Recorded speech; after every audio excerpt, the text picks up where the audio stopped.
This is a must-watch video if you don't know what is going on in Iraq right now.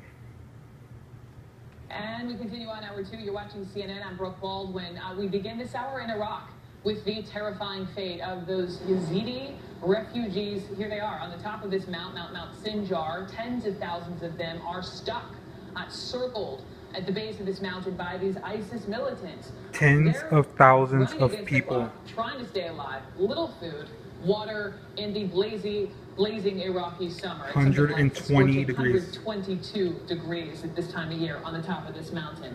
And what we're about to show you, it brings home exactly how horrifying their situation is.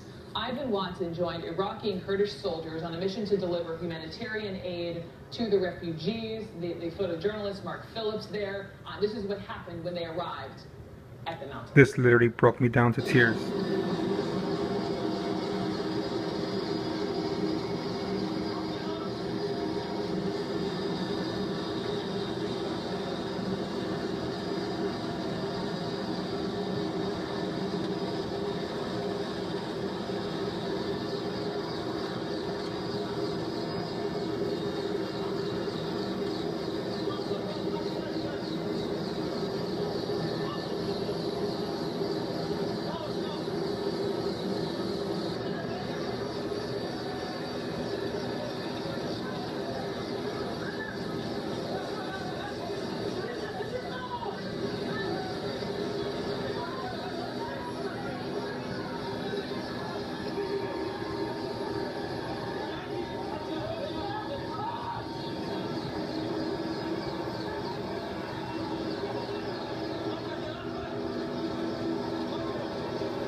My God, wow.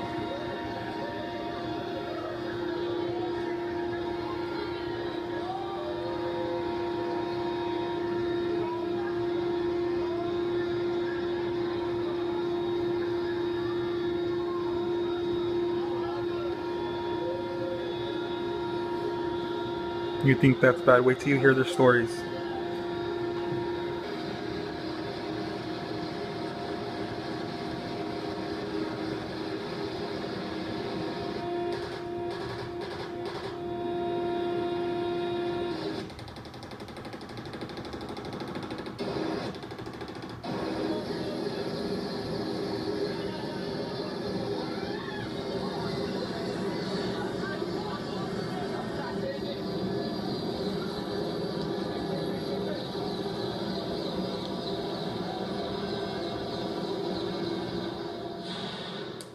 And now CNN's Ivan Watson joins me on the phone from Iraq. Ivan, can you hear me? I hear you, Brooke. Okay, wonderful. Ivan, you and Mark, your cameraman, inside of this helicopter here. I understand you all took ISIS fire as you were leaving and returning. Tell me about this trip. It's pretty scary, and I think these Iraqi Air Force crews and the Peshmerga who go with them are heroes. They go in, guns blazing, flying across the ISIS front lines to get to this mountain where these stricken people are desperate. They are simply desperate, and they deliver.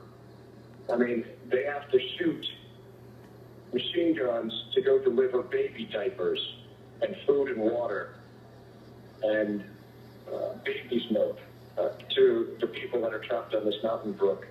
And then they take as many as they can get. It's chaotic. It's not organized. There's nobody who's in charge on the ground. And they bring these people back who just fall to pieces the moment they get into the helicopter. There wasn't a dry eye aboard that helicopter.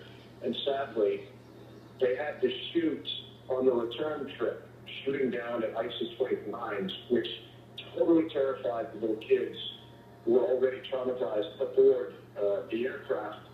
But that was the only protection that the Air Force crew had for the passengers who they were evacuating and for the helicopter itself.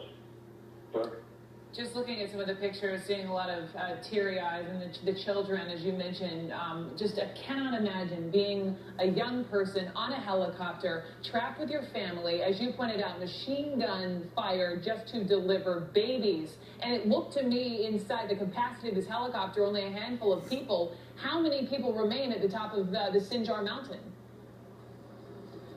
I could see we were only over the mountain for probably 10 minutes, 15 minutes tops, circling, dropping. I don't know if y'all caught on to that, but the CNN reporter chick just said that they delivered babies.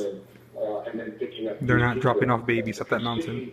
They're dropping off baby food and clothes and diapers. And those numbers could be much more. Kurdish officials say that there are tens of thousands still trapped on the mountain. And in some places, you could see probably more than 100 cars all parked in a cluster, which gives you a sense of how many people fled their home villages and their hometown a week ago to this place, to this refuge on a hill. It was a large number of people. And as we flew around in circles, you could see families clustered under trees in the shade. So they do appear to be quite spread out. What, Ivan, did these people tell you, tell the soldiers on board this helicopter after it landed? You know, Brooke, there was this 15-year-old girl wearing purple clothes. She was beautiful, and she was inconsolable. As the other people got on board the helicopter, and eventually their kind of shock gave way to relief, and they started smiling and hugging each other, and they were clearly relieved that their ordeal on the mountain was over. This girl just kept crying and crying and crying, 15-year-old Aziza, and she was saying, You're talking about her. Where's my father? And her father had gotten separated from the rest of the family when they fled the ISIS militants a week ago.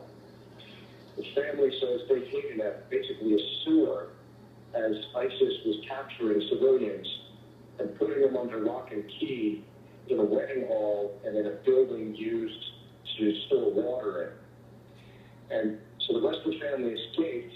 The father, I was told, was able to make phone calls to the family for 2 days. He was holed up in some house, and then his phone went dead, and they haven't heard from him since. So for 15-year-old Aziza, this was not a celebration. She's out of harm's way, but she and her brother and sister and don't know where their father is right now. There are no words for this in Iraq. Ivan Watson, to you and Mark Phillips, your photojournalist, for capturing these absolutely stunning images. We appreciate both of you. And let me just bring them right in. Bob Baer, CNN national security analyst Bob Baer, live in Irvine, California, former CIA. I mean, when you just listening to the conversation, to Ivan's point, you know, this helicopter goes in, it is shooting gunfire just to be able to deliver water and baby diapers and food. It's gut-wrenching. It is. I mean, I cannot say enough how bad these people are, the Islamic State, these Sunni militants. They would, if they could, get a hold of these people, kill them all. They look at them as having fallen away from Islam, and it would be instant execution. So the fact that the Kurds have gone in there and saved them is quite amazing. And I think what the lesson here for us is the United States has to arm the Kurds. It's the only safe haven in Iraq right now. The central government is broken, as we've seen in Baghdad today. And the Kurds are good fighters. I spent a couple of years with them. They can take care of these people, and the more aid we give them, the more we're going to avoid a humanitarian disaster. Well, we now know the U.S. is arming the Kurds. There is a shipment en route. This is according to our CNN reporting in the last hour or so. So the U.S. will be arming the Kurds. But is that really enough, Bob? It's not enough right now. We're going to need the Air Force to keep the